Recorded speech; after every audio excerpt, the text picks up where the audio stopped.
For years into my relationship with Jessica, I thought I had found my forever. We met at a Super Bowl party hosted by my friend Mike, where she was introduced as his coworker's roommate. Instantly we connected. She was brilliant, driven, and stunning.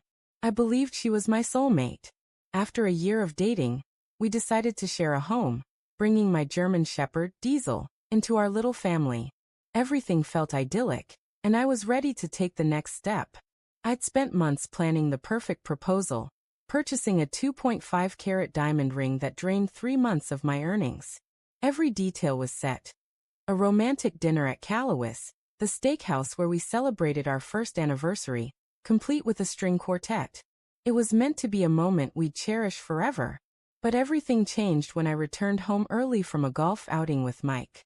As I stepped inside, I overheard Jessica on the balcony, her laughter light and familiar, but her words cut like a blade.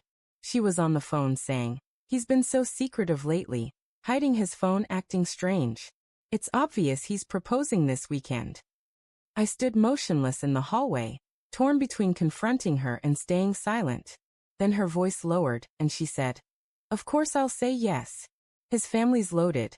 Have you seen his sister's ring? I'll take it and be out in a few months." My stomach churned as she continued. "Brad's been waiting for me to leave him. He's got a job lined up for me in Chicago, and let's just say I'm ready for that, and for him."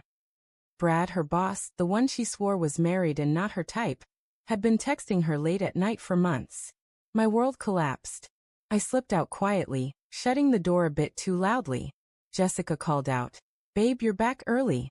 She greeted me with a warm smile, as if nothing was wrong. I muttered an excuse about Mike's back pain, gave her a quick kiss on the cheek, and headed to the shower, letting the water drown out my racing thoughts. I wasn't crying, just numb, seeing our life together in a new, painful light. The next day, we went to brunch with her parents, a Sunday ritual. Jessica played her role flawlessly, chatting about wedding venues and smiling at me with convincing affection. Her parents had been nudging me about proposing for months, and she leaned into it, acting like the devoted partner. I wondered if I'd misunderstood her phone call, but deep down I knew the truth. I went through the motions, holding her hand, helping with dishes, but my mind was elsewhere, plotting my next steps. On Monday, I called in sick, a rare move for me. As soon as Jessica left for work, likely to see Brad, I got to work. I canceled the dinner reservation, losing the deposit. I removed Jessica from my bank accounts, contacted my landlord to terminate the lease, and found a new, pet-friendly apartment across town, slightly pricier but worth it for Diesel. I visited the jeweler, explained my situation, and traded the ring for store credit, keeping the empty box. Inside it, I placed a note that would say everything I couldn't. I organized movers, arranged for Mike to watch Diesel for a week, and prepared to unravel our shared life. That evening, I cooked Jessica's favorite, steak with mushroom sauce and roasted potatoes, setting the table with our finest dishes and lighting candles. When she walked in, her eyes lit up. "What's this about?" she asked, a hopeful glint in her gaze. I played it off casually, saying I wanted to make the night special. During dinner, she kept stealing glances, clearly expecting a proposal. After dessert, I slid the ring box across the table and knelt. Her face glowed with anticipation as she opened it, but her joy turned to bewilderment when she found the note. It laid out everything. Her phone call, her plans with Brad, and my decision to walk away. Her hands shook as she read it, the weight of her actions sinking in. I stood, my voice steady but cold. "I heard you on Saturday. I know about Brad.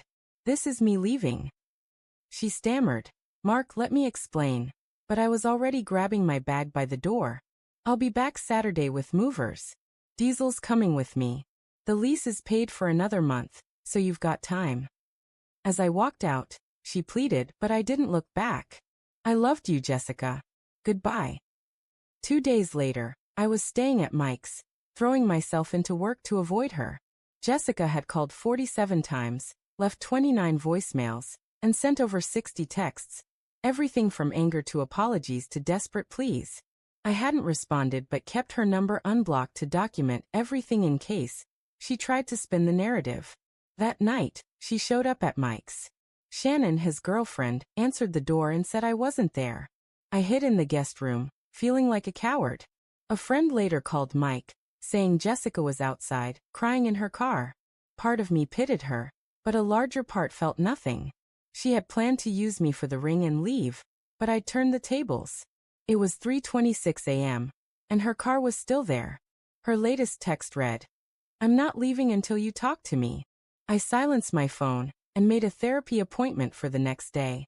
I was moving into my new place soon, starting a management training program Jessica had dismissed as pointless. For the first time in years, my choices were mine alone, and it felt liberating. 2 weeks later, the support from others who heard my story was overwhelming. I used the store credit to buy a watch I'd always wanted, a small act of self-care. I didn't take Jessica back. Her words on that call were unforgivable. I blocked her number after saving her messages as proof. Diesel was thriving at Mike's, where Shannon took him running daily, and I'd bring him to my new pet-friendly apartment soon. I learned Brad was indeed married and contacted his wife through social media. A decision I wasn't proud of but felt was right. Jessica lost her job shortly after. Likely no coincidence. Her parents called my work phone, having heard her skewed version of events. When I explained the truth, her mother wept, and her father fell silent. They'd always treated me kindly, and that conversation stung deeply. A month on, I'm settled in my new place with Diesel. I aced the first phase of the management program and started rock climbing. Something Jessica had deemed too dangerous. Risk feels different now. It's not the cliff I thought I was avoiding, but the one I was pushed toward by staying in a lie. Jessica moved in with her sister and occasionally emails, her tone more introspective but still too late.